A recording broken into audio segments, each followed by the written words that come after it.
Reinforcement of armed cadres of Kuki National Front Knf-Mc and Kuki Liberation Army KLA has entered Jiribam district in the last 3 to 4 days. According to a statement of Railway Assistant Security Commissioner PP Joy, following the alert input of Director General of Railway Protection Force RPF Indian Railways to the Principal Chief Security Commissioners, Railway Protection Force, Northeast Frontier Railway and Railway Protection Special Force, it highlighted that armed Kuki Zo cadres are stationed in some pockets along National Highway number 37, particularly at the adjoining of Tamenglong and Jiribam area.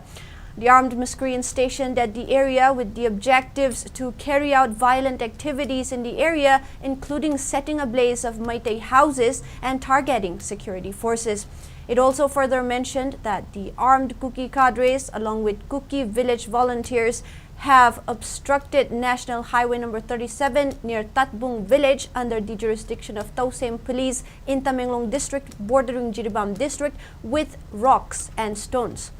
It also disclosed that the armed Kuki cadres are planning to carry out ambush on security forces who attempted to remove the barricade.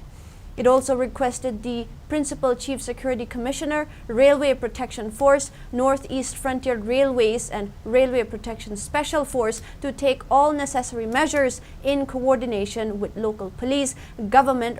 railway police, railway administration and state intelligence agencies to thwart such attempts and avoid any untoward incident in railways.